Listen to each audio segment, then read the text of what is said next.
avons demandé une réunion de l'opposition plurielle pour nous prononcer sur les dernières informations qui sont tombées notamment hier. Une mission de la CEDEAO est arrivée ici, a fait un constat, même pas sur le fichier, mais sur le rapport de l'OIF. Il a adressé une lettre au ministre des Affaires étrangères avant-hier. Et hier, non seulement la CENI prétend avoir corrigé toutes les imperfections que nous demandons depuis un an, mais qu'ils sont déjà prêts à fixer une date, ce qu'ils ont fait déjà depuis hier. Le décret arrivé aujourd'hui, ça c'est juste pour donner une impression. Je crois qu'il faut qu'on ait un peu de sérieux dans notre pays. Le rapport de la CEDEAO demande quelque chose d'extraordinaire. Sur 12 millions d'habitants, le recensement de la CENI a produit 11 millions, combien hein? Au moins 11 500 000 électeurs sur 12 millions d'habitants.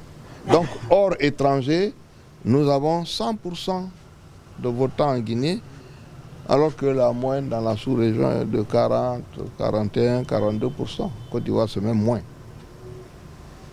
Automatiquement, ce genre de fichier, vous le prenez, vous le mettez à la poubelle.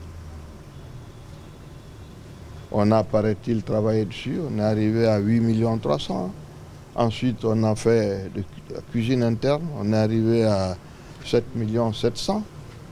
Mais au bout, on a décidé de sortir 2 500 000 électeurs. 2 500 000 électeurs, c'est le tiers du fichier. Comment voulez-vous parler d'un fichier dont le tiers a été déjà jeté? Il n'y a pas de fichier. Donc je pense qu'il faut qu'on vienne à la réalité. Nous savons qu'il y a des problèmes politiques derrière tout cela. Aujourd'hui, je dis, si nous revenons sur l'aspect technique, non seulement le tiers du fichier, semble-t-il, nous n'avons aucune preuve que ça a été fait, mais ce que nous pouvons certifier, c'est que s'ils l'ont enlevé dans le fichier central, les cartes d'électeurs ont déjà été émises pour ces 2 700 000 personnes. Ils ont été répartis dans les bureaux de vote qui n'ont pas changé. Si vous avez 7 700 000 électeurs pour 19 000 bureaux de vote, si vous enlevez le tiers, ça veut dire que le tiers des bureaux de vote disparaissent aussi. Aujourd'hui, on devrait avoir 6 000 bureaux de vote qui ont disparu. Rien n'a été signalé du jour au lendemain. Vous convoquez le corps électoral, vous dites voilà, nous allons faire les élections demain, il faut qu'on arrête un peu. Donc voilà où est-ce que nous en sommes en ce qui concerne cet aspect technique. Mais en réalité, nous savons que les élections législatives, depuis 7 mois que moi je vous le dis, n'ont jamais été la préoccupation d'Alpha Condé.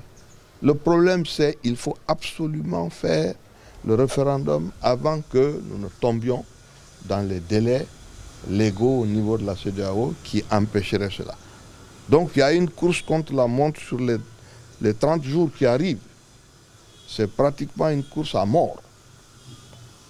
Je dis, tout ceci n'est pas régulier, tout ceci n'est pas conforme à la loi, tout ceci ne doit pas permettre qu'on puisse continuer à travailler de telle façon. Donc nous avons dit très clairement que nous recusons cette démarche et nous allons demander à nos compatriotes, à tous les Guinéens, vous avez encore 30 jours de combat à mener pour que l'affaire du 3e mandat tombe à l'eau. Donc il faut se lever. Et nous allons faire en sorte que les Guinéens se lèvent pour qu'il n'y ait pas d'élection le 22. C'est mars, hein, c'est ça? 22 mars. Non, parce que là, on fixe les dates quand on veut, on les retire, on les remet.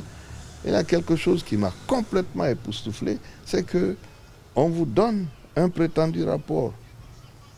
Avant-hier, on l'a eu le soir, et le lendemain, vous avez fini d'expurger le fichier, vous avez fini de répartir tout ça, vous en êtes déjà fixé la date des élections, donc ça veut dire que c'était vraiment quelque chose qui était prémédité.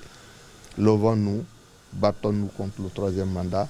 Les élections législatives, c'était un moyen d'organiser le référendum. Le combat continue.